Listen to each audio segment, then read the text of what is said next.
মাত্র ২-৪টা ব্রেড দিয়ে এরকম ব্রেডের ক্যান্ডি বানিয়ে ফেলুন, খুবই সহজ। আমরা ব্রেড তো সবাই পছন্দ করি, তবে এই ধারেকার পার্টগুলো যে আছে সেটা একদমই ভালো লাগে না। তো ওটা দিয়েই আজকে এমন একটা জিনিস বানিয়ে ফেলবো, সেটা কি একদম চেটে পুটে খাবেন। তো যাই হোক, চলো ভিডিওটি স্টার্ট করা যাক।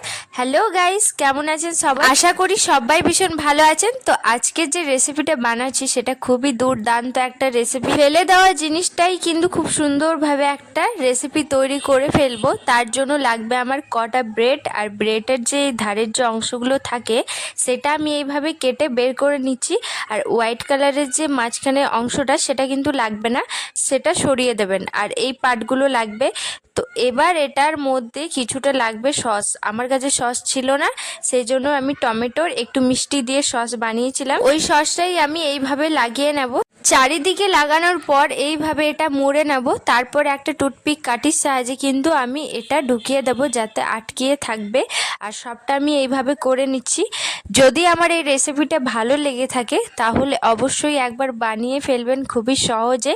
আর খেতেও কিন্তু খুবই ভালো লাগে যদি একদম ক্রিস্পি ভাজা যায়। তো তারপর এটার মধ্যে সবটার মধ্যে এইভাবে আমি কাঠিগুলো গেঁথে নিচ্ছি।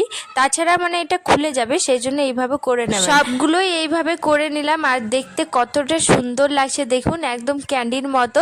তারপর এটার মধ্যে কিছুটা তেল দিয়ে একটা একটা করে এটার মধ্যে দিয়ে দেবো। আর এটাতে একটু হালকা বিট লবণ ছড়িয়ে দেবো। এবার উল্টে পাল্টে করে এটা ভেজে নেব। এটা এতটা বেশি ক্রিস্পি, একদম গ্যাসটা লো থাকবে। আর এটা আস্তে আস্তে করে ভাজতে হবে। আর এই রেসিপিটা বাচ্চাদের বানিয়ে অবশ্যই টিফিন বক্সে দিতে পারো। ম্যাক্সিমাম এখন তো কোনো বাচ্চা ব্রেড খায় না, তবে এইভাবে ব্রেডটা ক্যান্ডি বানিয়ে অবশ্যই কিন্তু বানিয়ে দিতে পারো। খুবই সুন্দর লাগে এটা খেতে, একদম ক্রিস্পি। এই যে সুন্দরভাবে ভাজার পর একদম কমপ্লিট। তারপর যে ওই সসটা ছিল, টমেটোর যে সসটা, সেটা লাগিয়ে অবশ্যই খেতে পারো। এটা দিয়েও কিন্তু ভালো লাগে। তাহলে আবার আসি নেক্সট ভিডিওতে। বাই, রাধে রাধে।